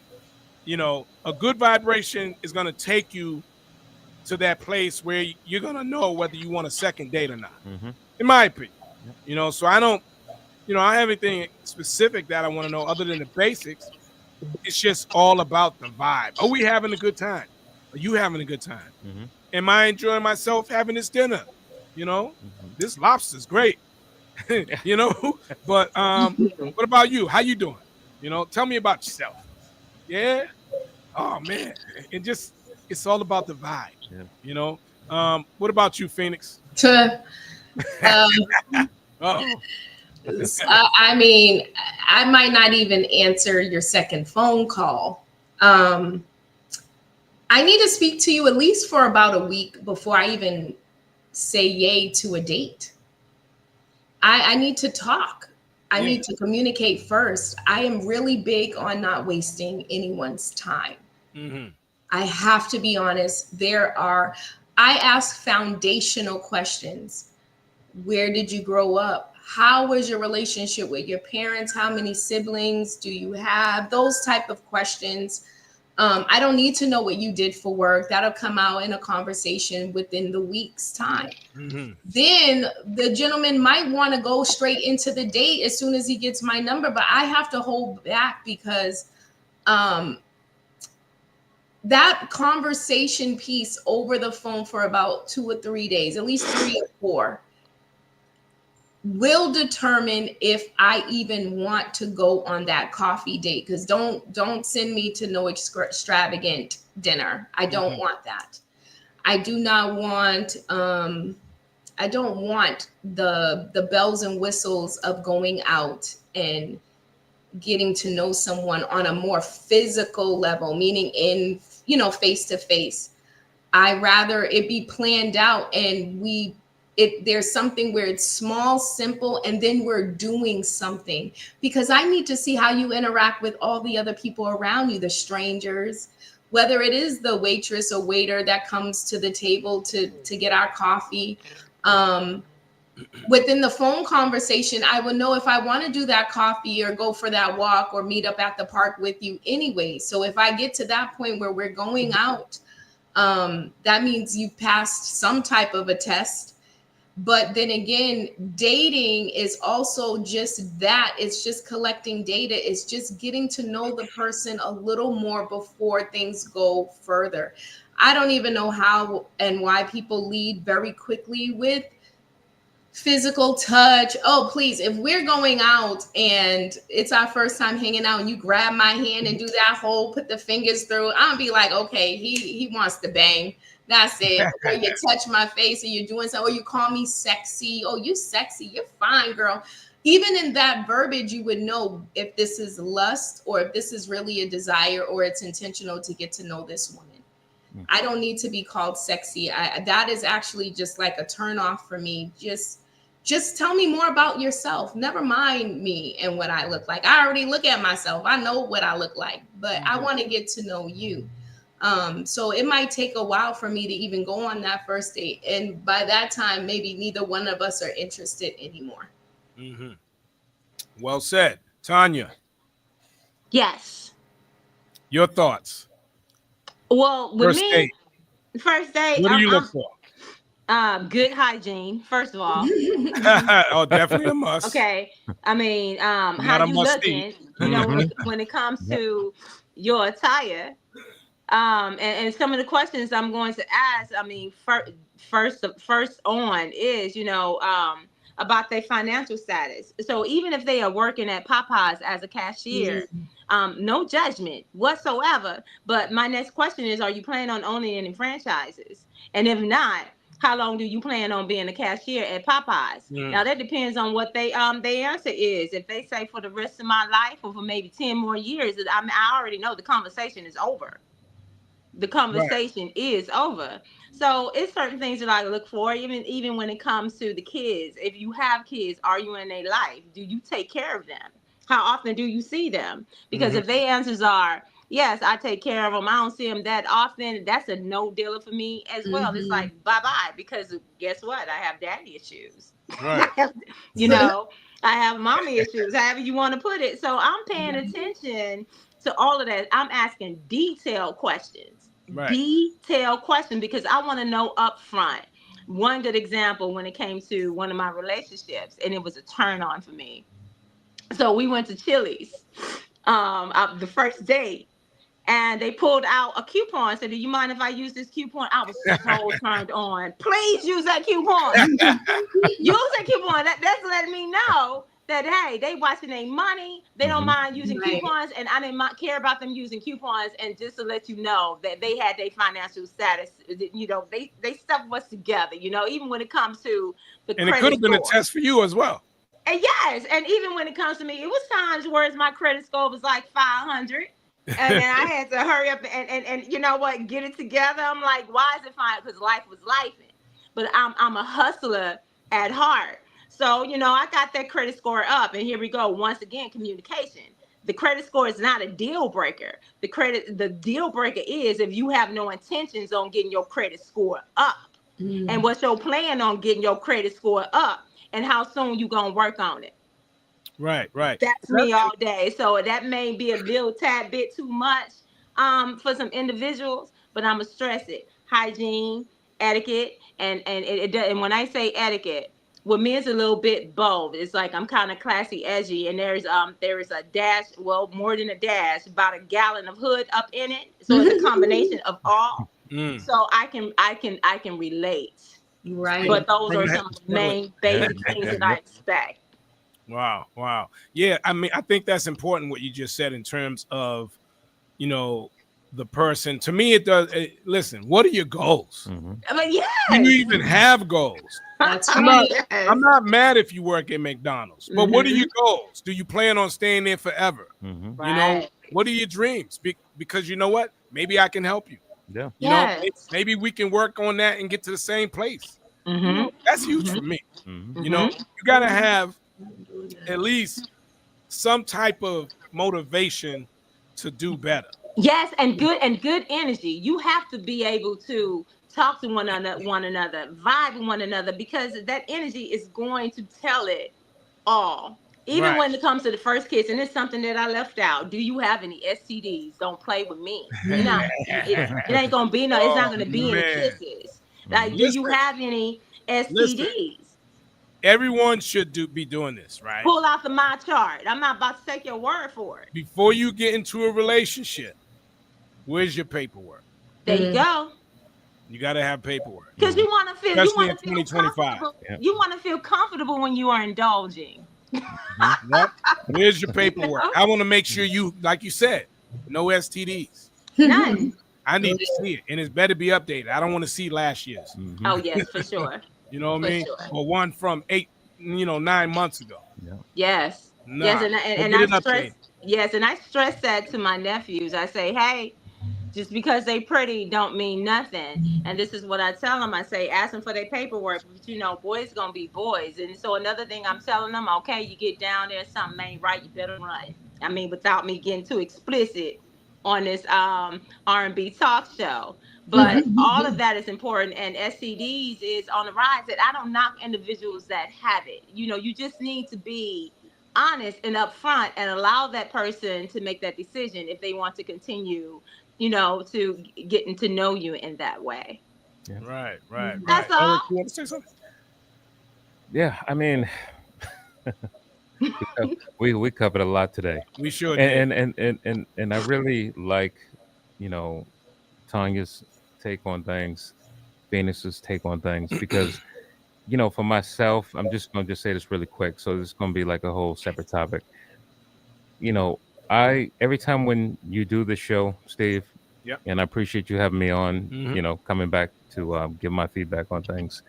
I I always try to make sure that I leave out of this show with some takeaways, and both of these ladies have given me some takeaways to take with me, because life is all about developing, growth, learning, Mhm. and if I could take something away, then that's always a great situation for me to be in. That just means that I'm in a positive vibe, talking with some grown individuals, getting some great feedback on certain topics, and getting some takeaways. So I just want to say that I appreciate that. I appreciate all of the knowledge that's been shared at this table this morning, And I and including appreciate all yours. you. Yeah, And before we wind it yeah. down, because we are going to wind it down, I want to play one more clip. We can talk about it, and then we can all go get some lunch.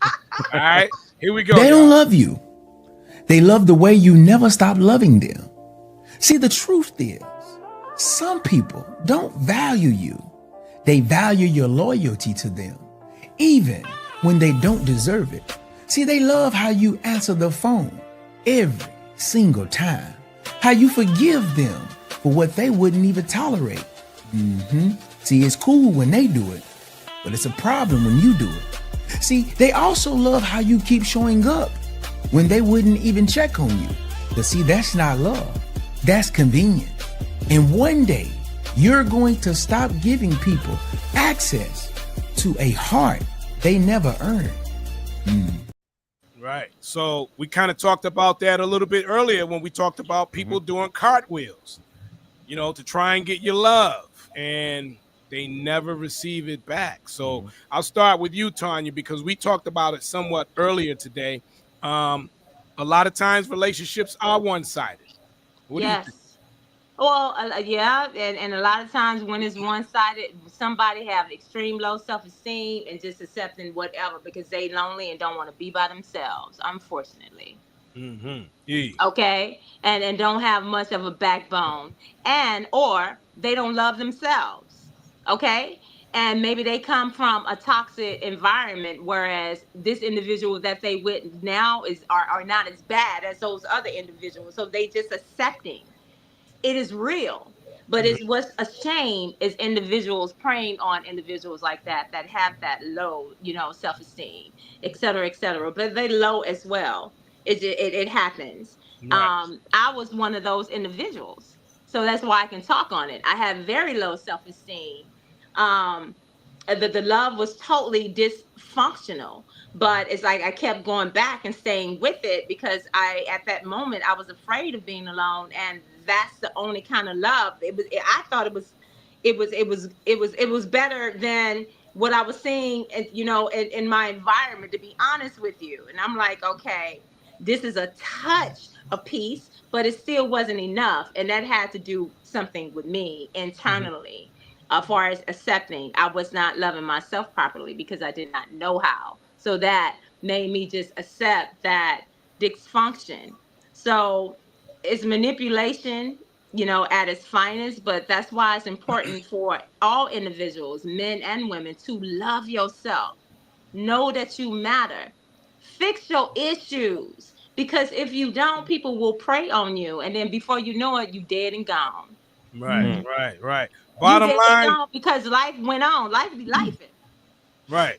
Bottom line, if the love is not reciprocated, keep it moving. Keep it pushing. Thank you. You agree with me on that, Phoenix? Yes, absolutely. There are a lot of users and abusers out here. Sound like a Rick James song. Oh yeah. Or somebody. I know I heard that before. Fire and Use desire. and abuse and serve like hell. Yep. What do you think, E? But Rick James said in Fire and Desire too.